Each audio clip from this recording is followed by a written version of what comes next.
E aí, galera, aqui é o JP e a gente vai dar sequência agora ao nosso estudo de propriedades periódicas. Esse vídeo é a parte 2. Só retomando o que a gente havia falado no primeiro, a gente falou da diferença entre propriedades periódicas e aperiódicas e vimos as seguintes propriedades. Vimos raio atômico, raio iônico, potencial ou energia de ionização e também afinidade eletrônica. Seguimos agora para as que faltam para a gente fechar esse conteúdo.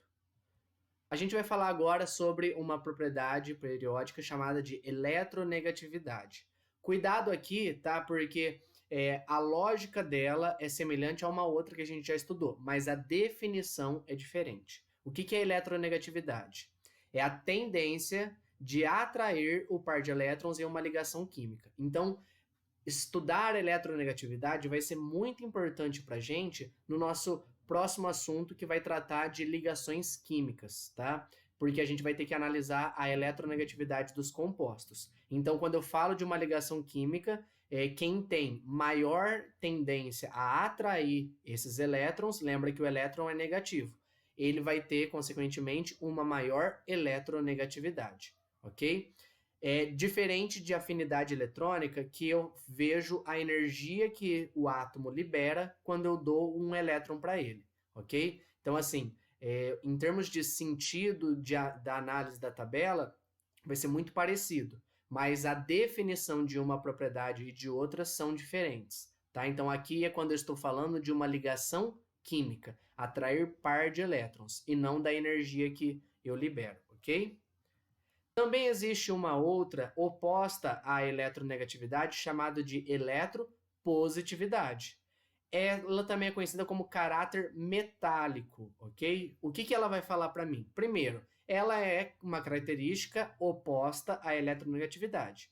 Se eletronegatividade é a tendência de atrair o par de elétron, aqui eu tenho uma tendência em ceder o elétron, ou seja, quanto maior a minha tendência em ceder esse elétron, maior a minha eletropositividade. Então, nós temos elementos que querem muito o elétron, ou seja, querem ficar negativos, e elementos que não querem o elétron, ok? E aí, justamente por isso de querer o elétron, ficar negativo. Não querer o elétron, ficar positivo, ok? Analisando as tendências na tabela periódica. Então, temos aqui eletronegatividade dessa forma. Perceba, por que novamente os gases nobres são uma exceção? Porque eles já têm camada completa, eles não querem atrair esse par de elétrons para eles, tá certo? Aqui, eu percebo que é um sentido semelhante à afinidade eletrônica. Quanto mais afim do elétron eu estou, mais eu tenho uma tendência a atraí-lo numa ligação química, ok? Nós também temos aqui para guardar, e é muito útil isso, esses elementos aqui: flúor, oxigênio, nitrogênio, cloro, bromo, iodo, enxofre, carbono, fósforo e hidrogênio. Nós temos aqui esse sentido no aumento da eletronegatividade. Então, o flúor é o elemento mais eletronegativo da tabela periódica, tá? Como que nós guardamos isso? Te sugiro a guardar isso, porque vamos usar em várias partes do nosso estudo, não só dentro aqui da eletronegatividade. Guarda assim, ó. Fui ontem no clube, briguei e saí correndo para o hospital. De novo. Fui ontem no clube, briguei e saí correndo para o hospital. Certo? Guarda isso porque vai ser muito útil para a gente. Bom, se eletronegatividade tem esse sentido, eletropositividade vai ter justamente o sentido oposto, ok? Já que eu tenho uma tendência a ceder o elétron nesse sentido, já que uma é oposta à outra.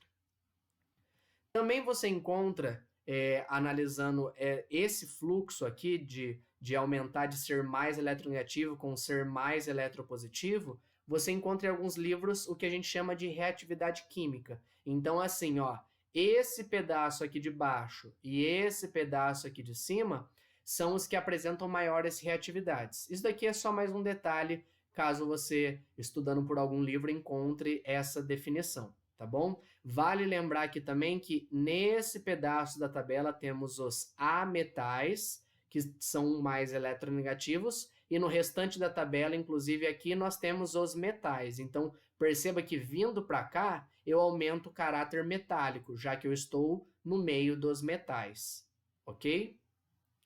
Vamos lá. Agora, algumas propriedades que aparecem menos em exercícios, mas que vale a pena a gente dar uma olhada. A primeira delas é a chamada volume atômico. Qual é a diferença de volume atômico para raio atômico? No volume atômico, eu quero aqui ver o volume ocupado por 1 mol de átomos no estado sólido. O que isso interfere para mim e tem de diferença com relação ao raio atômico? No raio atômico, nós estamos olhando os elementos isolados, ok? Então, olhando elemento por elemento. Aqui, eu estou olhando todos os átomos de um mesmo elemento, mas no estado sólido. O que acontece? Nessa propriedade, além de considerar o raio atômico, nós temos que considerar o arranjo tridimensional desses átomos no estado sólido. Como que vai formar essa estrutura, esse arranjo tridimensional, ok? Então, o que a gente observa nesse sentido aqui, ó? Nós temos um aumento do volume atômico quando eu desço aqui na tabela e que vem do meio para as laterais, tá? Então, nós temos esse sentido aqui de aumento do volume atômico. Outra propriedade também é a chamada densidade absoluta, ou seja, massa específica. Esses dois termos são sinônimos.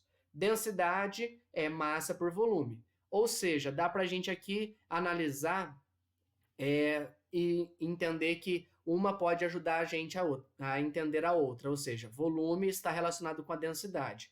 Esse daqui é o sentido. Perceba que, novamente, ele desce, conforme eu desço aqui na tabela, por conta do aumento da massa. Aumento da massa. E aqui eu tenho o sentido contrário do volume, justamente porque aumentar o volume diminui a densidade. Qual o elemento que é mais denso na tabela periódica? É um elemento que está mais ou menos aqui, conhecido como ósmio, ok? Ele tem a densidade de mais de 20 gramas por centímetro cúbico, para vocês terem noção. Por fim, temperaturas de fusão e de ebulição. Vamos lembrar, fusão é a passagem do estado sólido para o estado líquido e ebulição, passagem do estado líquido para o estado gasoso. Aqui, só para a gente conhecer as tendências na tabela periódica.